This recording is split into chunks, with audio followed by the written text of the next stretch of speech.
Hey guys, how's it going? Welcome back to another video on the channel where today we have got the top 5 most meta fullbacks in the game. So if you do enjoy this video and this little mini series, if you want to see the top 5 most meta centre backs, make sure you drop a thumbs up on the video, make sure you hit that subscribe button as well if you're new to the channel and are enjoying the content and find it useful. So what is meta? We went through this briefly in the last video, what the definition of meta is. You can see it's a pretty simple definition of what meta is on the screen. But to sum it up pretty simply, meta is like the best players per se in the game. Not necessarily the best players, but the players that suit the game style. So this year, the game style is quite like an agile style, like the players that are quite nimble and agile, the best players in this game. And it's just the players that suit the game style. With that being said, going into our top 5 left backs. Now, at number 5, we have got Alex Sandro. This one could be a little bit of a debatable one. But for me, Alex Sandro is a very good fullback. I've used him a lot this year, and I think he's, again, one of the best fullbacks in the game. Now, the argument with this is Alex Sandro's position in this list is taken ahead of Alex Telles. Now, when you actually compare Alex Sandro and Alex Telles' cards, they are very, very similar. The biggest difference between the two of them is actually the price. And with that being said, Telles is quite difficult to link into teams, whereas Sandro, being in the Calcio way, a little bit easier to link into teams. Now, what I would say is if you can't afford Alex Sandro, definitely go for Alex Telles, because I don't think there's too much difference between them. They do play a little bit differently in-game. I think Sandro definitely does play better in-game than Alex Telles, but in terms of card stats, they are extremely similar. There's not too much between them. So it's one of those where it's difficult to leave Telles off this list, but I feel like as the game progresses and people get more coins, Alex Sandro is going to become more and more popular, and I think already he's an incredible card. I think he is a slightly better player in game than Telles. Very well balanced, very good stamina, good positioning. He's always in the right position. Even though he's got high medium work rates, he's always in the right position. He never seems to be quite out of position, and he's pretty strong. The disadvantage for this Alex Sandro, he's not rapid, you know, compared to some fullbacks. He doesn't have like crazy pace, and he won't have crazy pace even if you put a shadow on him, because his like agility and balance isn't super high, so he won't feel super quick. But overall, Sandro is a very good player in this game. Number 4, I've gone for Andrew Robertson. Now, I think, again, Robertson is someone that I think as the game progresses, you're going to see Andrew Robertson a lot. Every time I've played Robertson, he's been a really tricky player to play against. Even though he's only got 85, he does actually feel very quick. It's a weird thing in this game where some players do and some players don't. Andy Robertson feels very quick in this game. He's very difficult to kind of get past because he always seems to just have that pace, that little extra pace to get past him. I think his best chemistry style, I believe, is going to be a shadow. And you can see stat-wise, his best stats, 94 stamina, 89 crossing. Typical Andy Robertson, he's got incredible stamina. He can go all game. That's one of the key things I think you need in FIFA this year, especially in the fullback area. You need to have fullbacks that have got good stamina. Andy Robertson's got that in bucket loads. He's got pinpoint crossing, which might seem a little bit pointless, but for someone like me, I cross the ball a lot, not in terms of cross through the air. I use the drilled cross, the low drilled cross a lot. And every time Robertson plays that cross in, it is pinpoint accurate on the boot of my striker, and my striker can just tap it in. His crossing is like no one I've used in this game. Again, very good positioning, never seems to ever really be out of position. High work rates, high defensive work rate does help out. And I think, as I said, I think you'll see him more and more in people's teams as more and more people get Virgil van Dijk.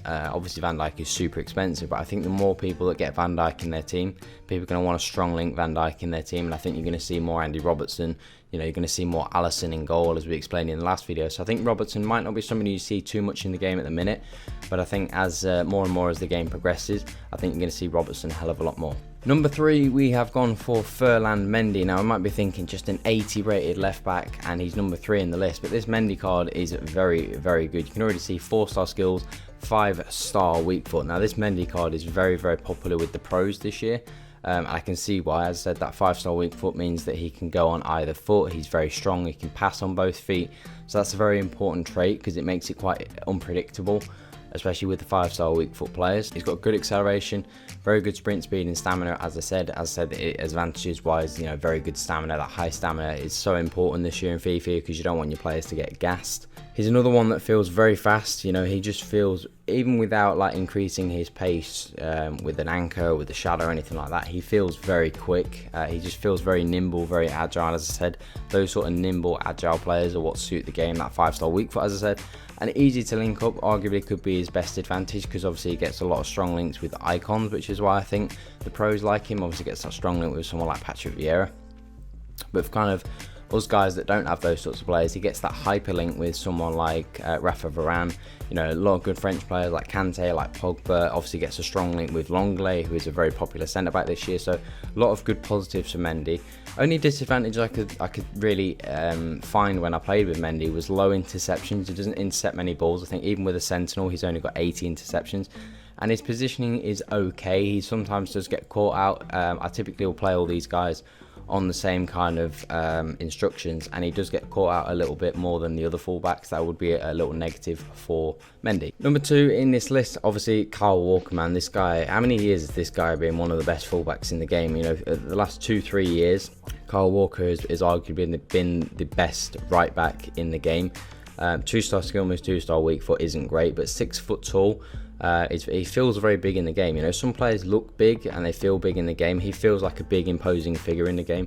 94 sprint speed, so he's rapid. Again, that really high stamina, good acceleration. As I said, he's super quick. For a guy that's 6 foot, he doesn't have the best agility and balance, but for a guy that's 6 foot tall, he feels very, very quick. He's very good in one-on-ones. I think he's only got 78 or 77 strength, but he feels very strong. Like, very rarely does he get beaten 1v1. You know, if he goes like shoulder to shoulder with most wingers, he typically comes out on top. You know, he feels very strong. It's very difficult to get beyond, because, as I said, he does feel strong, but if you do get behind him, he's got the pace to be able to recover. His positioning in game, I find, is very good as well. He very rarely gets caught up the field, even when playing unbalanced or anything like that. Very rarely does he get caught up the field. His positioning is good. Makes a lot of interceptions as well. He's good in the air. Very good stamina. The literal only disadvantage I could find with this Karl Walker was that 2-star weak foot. It does mean that you have to always play on his right foot. So it's something you don't think about like intently when you're playing the game. But if you're like on his left foot, you try and pass the ball. Sometimes he gives that ball away very, very easily. So that is really the only negative I could find with him. Because other than that, I think Karl Walker's flawless, and that's why he's been one of the best fullbacks in the game.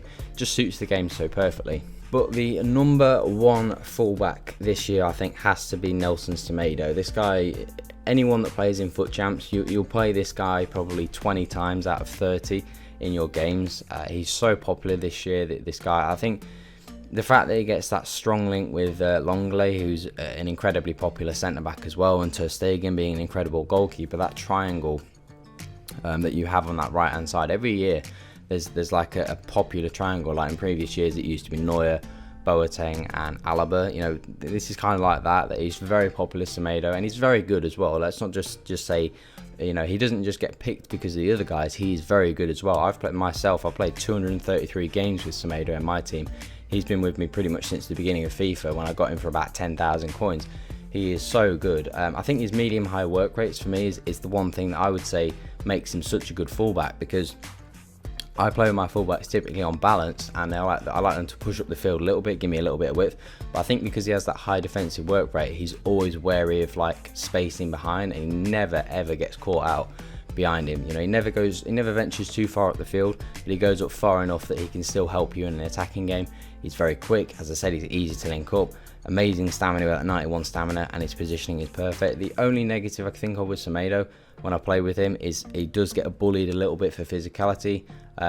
Even when sometimes he comes up against, you know, some slight wingers, like for example a Neymar, who you would think he should be physicality wise, he still doesn't. He just feels quite slight. He doesn't feel very strong. But other than that, he really is the perfect fullback this year in the game.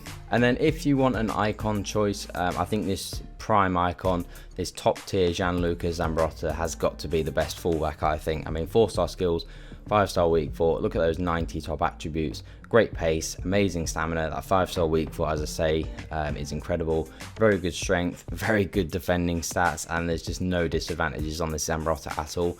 You know, he's got great passing as well, good composure. This is a sort of card that, right, towards the end of the game, this Zambrotta, I think you're going to see in a lot of people's teams, because it's just the perfect fullback. You know, there's literally no there's nothing you can critique this Zambrotta with. It's just perfect for everything. You know, it can pace, it can deal with everything. It really can deal with everything. So that is it for my top 5 most meta fullbacks. There's definitely some players that we missed off the list. I know some players like Tellez, like Cancelo, David Alaba is really good this year in the game. So there are definitely some other fullbacks that we did leave off the list. Roussillon is another one. So let me know in the comment section if there are any others that we did miss off this list and who else you think is very good that you've used this year from your experience. Make sure you drop a thumbs up if you did enjoy and hit that subscribe button as well if you found this video useful and are enjoying the content. But that's all for today, guys. Have an awesome day. I'm out.